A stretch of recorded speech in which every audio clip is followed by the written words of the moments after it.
Let's keep it 100.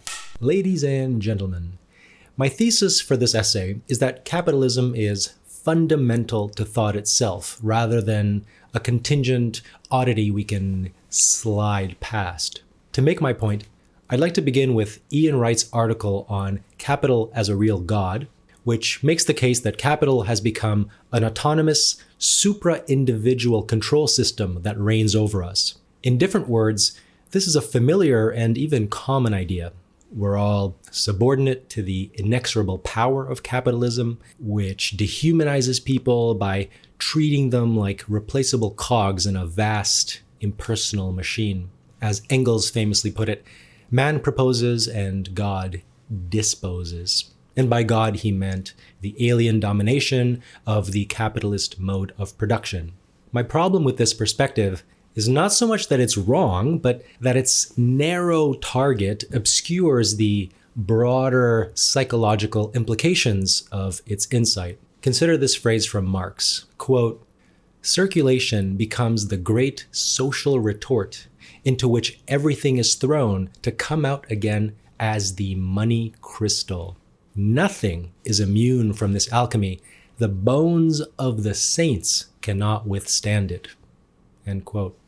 This poetic description of the social process underlying capital is helpful because it's easy to understand and includes both an explicit criticism and a subtler one. So capitalism dissolves the sacred aspect of life, but it does so through alchemy rather than chemistry. In other words, it's using a technique which is theoretically incomplete, confused, semi-mystical, and pre-scientific. To extend the metaphor, think of capitalism as a fearsome wizard that transforms the world into a series of relative numerical values. The capital wizard laughs when we tell him that apples and oranges can't be compared. He unceremoniously chucks them into his retort and dares to give us a specific equivalence. Apples are exactly 1.18 times more valuable than oranges in your area. Unprompted, he continues, 9.7 kilos of oranges is equivalent to a haircut at a salon. To non-wizards like you or me, this is bizarre. Where do these numbers come from? There are many questions that we have for the capital wizard, but the answer is usually frustratingly simplistic. That's what the retort says, or that's what the market dictates. Whether it's some complicated political manipulation or just supply and demand, a price is a mysterious phenomenon that's clearly defined, yet always in flux. After all, to have prices for everything means to stand above creation, judge its value, and then consider its perceived relative value among all people in accord with changing circumstances. This is why Muhammad believed that prices are ultimately the domain of God. But my own mind likes to put on the robes of the capital wizard and play God in precisely this way. I have internal scales which weigh the value of all ideas, things, people, and experiences. All of these external substances are gathered inside the fleshy pink retort in my skull, which flexibly ranks and compares all of creation, producing an organized hierarchy of values. And I always want more. The taste of valuing makes me want to expand my valuation to greater detail and scope. I don't have precise equivalences. I couldn't tell you the exact exchange rate between forest hikes and funny videos, although I'm certain that there is one.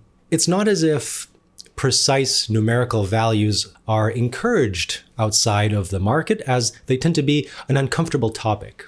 Notice how common it is to remove price tags from gifts and neglect to mention how much a present costs. This is because of the ominous implications of the market on human relationships. A dollar is a dollar, no matter who's buying and selling. In the market, everything and everyone is an interchangeable element that swishes around in the wizard's retort and pops out again as the money crystal. gifts are supposed to be the exact opposite. They're symbols of a unique bond rather than something that can be traded for a set of paper bills at a flea market. This is why the commodification of our lives can be so frightening. The capital wizard disassembles our food, each second of our time, every part of our body, our actions, our very thoughts, and callously transforms them into a series of barely recognizable scribbles that we call numbers.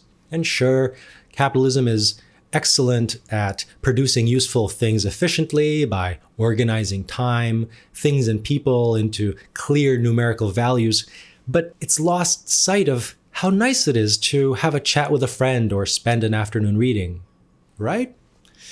Well, not so fast, buddy boy.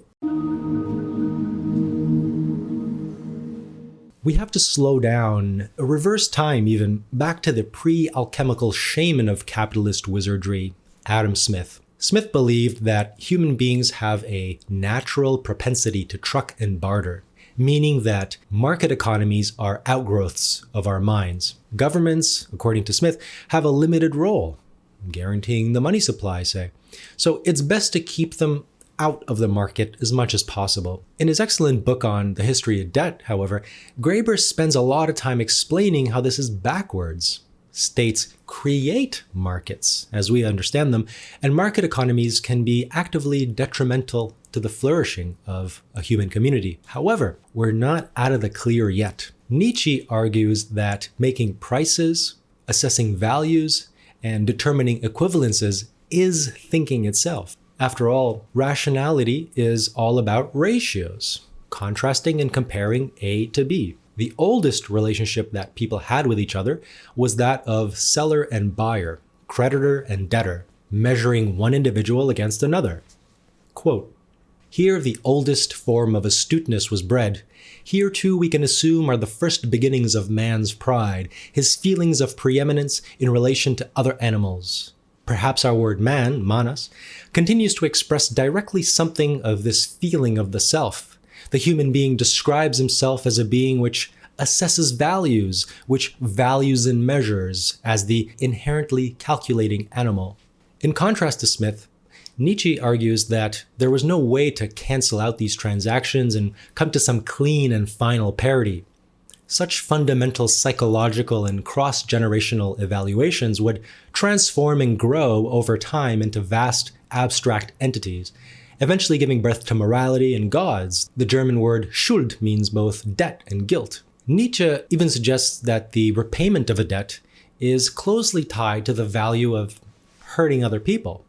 Why else would a mob boss consider a debt repaid if he cuts off the debtor's finger or breaks his kneecaps? He claimed that the old law codes which tabulated injuries like a gouged eye were meant to determine how much suffering could be inflicted on the debtor or the perpetrator. As 𝗙𝗂𝗀𝗃 puts it, one always pawns a pound of flesh when contracting a debt. This wasn't just common knowledge in the ancient world, but even formally implemented in the first document of Roman law in the 5th century BC, which stated "qui non habet in aere, loat in corpore," meaning he who has no money to pay will have it taken from their body. This would make perfect sense if there is a sort of recompense in inflicting pain on the body of the transgressor or the debtor. Graeber doesn't buy this, though. He thinks that Nietzsche is trolling us by taking ordinary bourgeois assumptions and stretching them out to shock people. To learn what people are like, he suggests, we need to de-bourgeoify our viewpoints by looking at non-Western cultures. So Graeber brings up an example from the Inuit living in Greenland, as quoted by Peter Freuchen in his Book of the Eskimo. Quote, "After coming home hungry from an unsuccessful walrus hunting expedition, Peter found one of the successful hunters dropping off several hundred pounds of meat. He thanked him profusely. The man objected indignantly. 'Up in our country, we are humans,' said the hunter. 'And since we're human, we help each other. We don't like to hear anybody say thanks for that. What I get today, you may get tomorrow. Up here, we say that by gifts one makes slaves, and by whips one makes dogs.' End quote. Unlike stinky, meanie bourgeois Westerners, the Inuit steadfastly refuse to weigh debits and credits, which Graeber explains isn't unique. We can find it in what he calls millions of similar egalitarian spirits throughout history. Yes, they have the ability to assess the value of people, things, labor, and time, but because they love help and charity so much, they're going to keep that genie tucked away in its bottle. And the egalitarian spirit sounds kind of nice when it's framed in this way. We're all human. Let's help each other out when we can. We're all in this together. Some may be lounging in a pool. Others may be working 14-hour shifts at a hospital, but we're all in this together. It's especially nice if you're a bad hunter or a weak person in general. Hey, what's the use of keeping track of who's stronger and better and more useful? We're all pretty much the same, right, guys? But what would happen if Peter really tried his luck?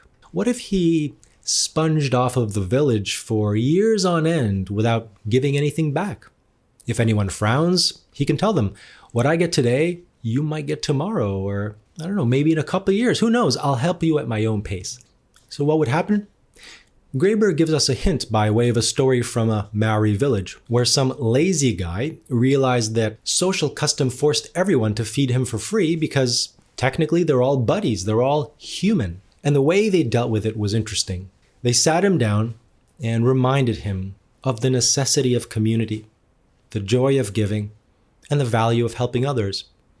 After many hours of this, the lazy man was so transformed that in 5 years, he became the most hardworking and generous man in the whole village. And that man's name was Albert Einstein. Just kidding. They killed him.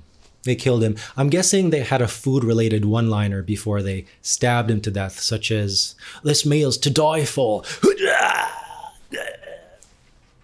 It's uncommon for people to be so stupid as to try and mooch off their neighbors as long as the Maori moocher did. But the point is that those debits and credits are being tabulated in the moneyed mind, whether they admit it or not, with the value of individual community members fluctuating as if in a numerical index. The crux of the Inuit hunter's worldview is the word human. Since he's human and he's surrounded by other humans, he can expect that anybody in this group of humans will be predictably helpful, since that's what characterizes humans. Human is therefore a conditional category with a prescribed set of behaviors, and any deviation is a threat to social stability, warranting punishment of some kind or another, perhaps a strong rebuke like in Peter's case, or an execution like the case of the Maori moocher. If all humans are alike, then egalitarian societies treat people the same way we treat dollars. We assume each dollar will function identically to another, and there's no issue in aggregating them since they all merge seamlessly into a harmonious whole like a big wad of cash. At least that's how it's supposed to work. In practice, I suspect there's jealousy, resentment, competition for attractive mates, jockeying for status, longing for freedom and leisure, and so on. But the theory is necessary because they're forced to get along with each other to get by, so they might as well operate under the idea that they're all similar and share the same fate. The Inuit didn't exactly think of everybody as human, though. As 𝗙𝗂𝗧𝗏 explains in her book on the Inuit, all Eskimo and Inuit societies have shown intense fear of strangers who were always assumed to be enemies. Indeed, the very fact that you can lose your status as human, depending on your behavior, implies that you can have it revoked to the point where you shift into subhuman. A dog that gets whipped, or more broadly, a malicious force that needs to be annihilated. 𝗙𝗂𝗧𝗏 also goes out of her way to explain that the Inuit practice of killing infants and old people, infanticide and senicide, is actually a logical and socially responsible act that we shouldn't criticize because that's their culture.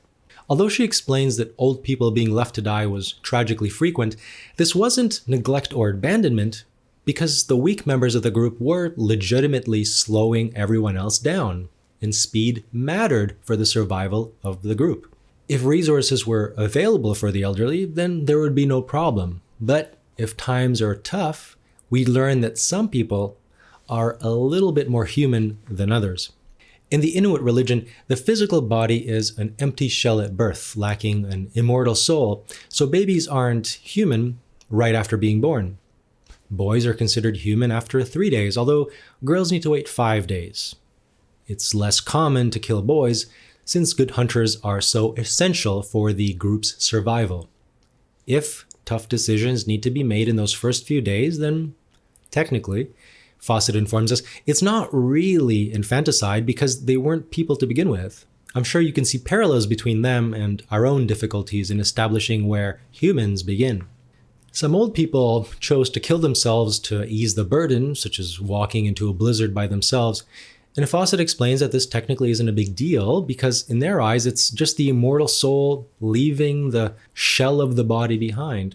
It seems confusing to me to worry about survival in general if you believe in an immortal soul, but as Fawcett begrudgingly admits, their beliefs make their harsh lives a little bit more bearable. They're hardly unique in this approach. As Manveer Singh pointed out in his essay on primitive communism, tribes can show incredible solidarity on the surface while at the same time hiding a brutal underbelly.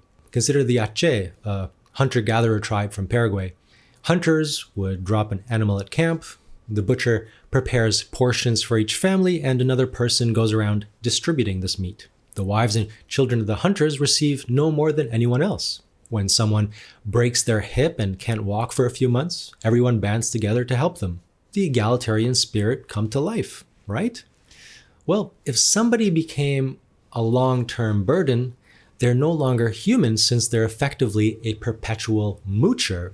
Among the subhuman tribe members who were killed, abandoned, and buried were widows, sick people, a blind woman, an infant born too soon, a boy with a paralyzed hand, a child who was funny looking, and a girl with bad hemorrhoids.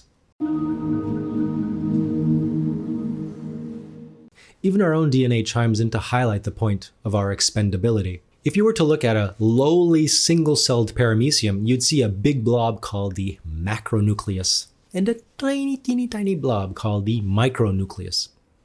The macronucleus, the big one, is the bit that helps keep everything running on a day-to-day basis, whereas the tiny micronucleus is made for swapping genes with other paramecia. And once that gene shuffle is complete, the process called conjugation, the paramecium destroys the old macronucleus and programs a new one with the micronucleus. Wiping out the big macronucleus after they've reshuffled their genes isn't a big deal for these little creatures. But we've inherited the same structure. Our version of micronuclei is our germ cells, sperm and eggs, while our macronuclei is pretty much everything else, brains, eyes, hands, mouths, bellies, etc. Even though paramecia can reproduce asexually, they have a senescence clock programmed into them, which tells them to self-destruct if they haven't had a genetic reshuffling after about 200 cell divisions. We have something similar, although that clock is programmed at birth, so our macronuclei are instructed to keep us healthy enough to get to sexual maturity and shuffle around our micronuclei, after which our macronuclei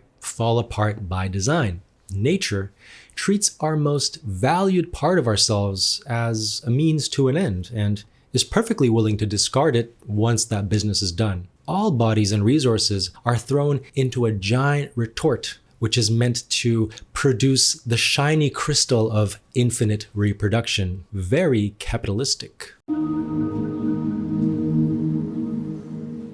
While it sounds strange to demote someone from being human, perhaps even cruel, it makes intuitive sense. If someone tries to kidnap your kid, you don't just sit back and watch because it would be against the kidnapper's human rights to have a finger laid on him. As the saying goes, fornicate around and find out. Social groups assign an individual their value based on a standard of behavior, which means that all of its muddy members are thrown into the social retort to come out again as the human crystal, what's commonly called being a good person. Engaging in predictable, altruistic, and self-sacrificing behavior increases your standing and brings you closer to clear human crystal. Let's call it 100 HC. The average self-centered person might be hovering at around 70 to 90, and their good deed for the day brings them closer to 100.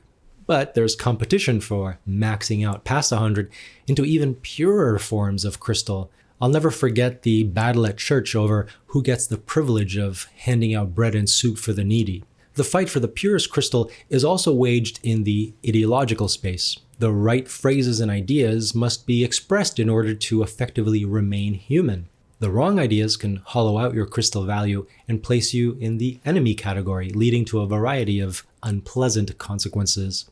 Lenin was clear on this matter, writing that capitalist behavior and capitalist sympathy ought to be severely punished to the point that it will be effectively stamped out of society.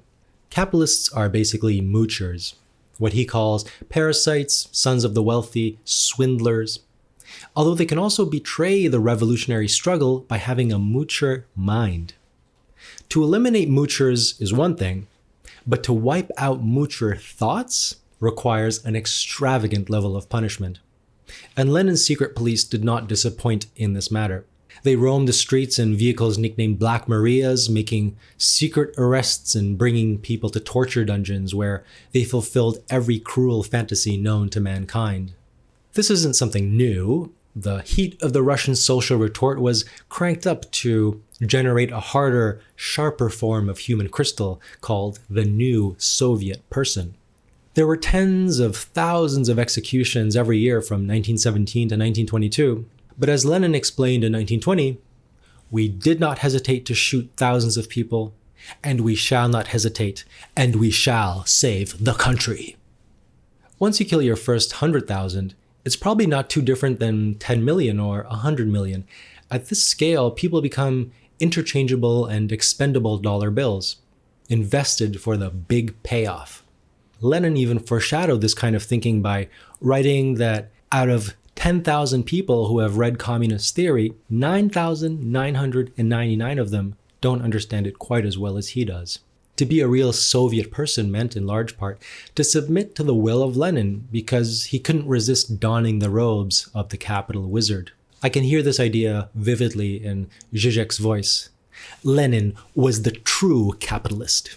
As always, some Soviet persons are more Soviet person-ish than others, and when tough decisions have to be made, it's the top dogs that get to save their skin. Never mind the fact that moocher thoughts will always be latent, leading to an endless reign of terror trying to weed out demons that have a happy home inside the prosecutors themselves.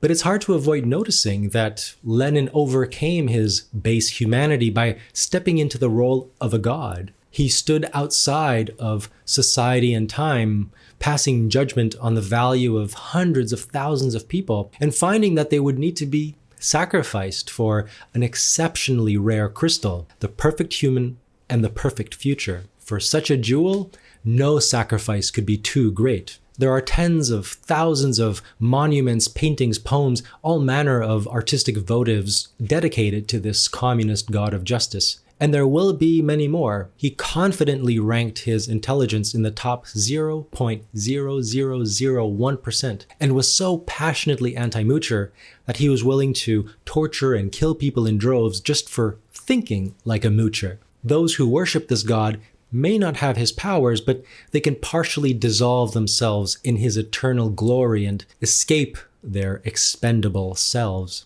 When Nietzsche talks about humanity as something to be overcome, he echoes Aristotle's point that the only activities worthy of a free man are things like politics and philosophy. This is the realm of satiated gods that are perpetually hungry for more, choosing to transcend the mundane social machine and pass judgment on the value of all people throughout all time. Some of these politicians and philosophers really do have the practical effect of gods. They wield the power to change the fate of millions. It's clear not everyone is just human. And yet, even the unfree men and women among us seem to have their heads tilted towards heaven. It's exceptionally rare to find someone who genuinely feels that they're an average person and not worthy of any special consideration. As 𝗙𝗪𝗀𝗃 puts it, they might instead feel they're especially common. Hundreds of thousands of years of the social retort has shaped our actual bodies into a more domesticated form, and yet it is still a challenge to get everyone to return their shopping cart to its rightful place. There are latent Lenins lurking in minds of millions, and everyday life is a constant battle between superhumans, superhuman wannabes, and their groupies. As Zarathustra puts it, there is no God but gods. This wizardly war of valuing, measuring, and calculating the price of the world is probably as old as consciousness itself, and one of the side effects is that some people will be worth less than others. To value is to fight for the correct value in the face of misapprehension. Just because the capital wizards in charge treat the natural world as worthless and consider toxic waste an acceptable externality doesn't mean their scales are accurate. Remember, we're dealing with alchemy here, not chemistry. However, this fight of re-evaluation is more complicated than a half-baked Lenin-esque revenge fantasy. To become an adept wizard means fashioning your own retort and swishing your values around with solvents to create diamonds of such sparkling brilliance that they transcend your expendable self and float freely through millennia. As Zarathustra puts it, quote, "Why so hard?" the kitchen coal once said to the diamond. "Are we not relatives? Why so soft? Oh, my brothers, this I ask you, for are you not my brothers? Why so soft, so retiring and yielding? Why is there so much denying and denial in your hearts, and so little destiny in your gazes? And if you do not want to be destinies and inexorable, how could you triumph with me? And if your hardness does not want to flash and undo and cut through, how could you one day create with me? The creators are hard after all, and it must seem like bliss to you to press your hand upon millennia as if upon wax. Bliss to write upon the will of millennia as if upon bronze, harder than bronze, more noble than bronze. Only the most noble is perfectly hard. This new tablet, my brothers, I place above you. Become hard. When he talks about writing our will upon millennia, it reads as a childlike joy. Wouldn't it be oh so fun to dip our hands in paint and gesture on the walls of eternity? Nietzsche did just that. Through his impeccable arrangement of little symbols exuding passion, he's become an immortal figure that roams the globe in the minds of millions. Same goes for Marx. Even though the bones of the saints couldn't withstand the alchemy of the retort, his own writing has effectively transcended and become priceless. Maybe you decide to implement heaven on earth through the sacrifice of millions, or create a world of inequality where only the victors taste the spoils. Or you decide to admire and perpetuate the crystalline forms of the social retort. Or you choose to refine yourself according to your own standards and create timeless art. In all these choices, you cannot refuse the robes of the capital wizard. To value one thing is to cast another as worth less. If this is the best video you saw today, then the other ones are worse. Our own bodies teach us that our value is transient, that we are expendable, even if we're in a Paraguayan jungle rather than a concrete one. Accepting this fact, which is ultimately accepting our mortality, is only the first step, because the question remains open. What judgments wilt thou pass, my dear wizards? Wait, before you answer, make sure that you have a brilliant crystal in mind.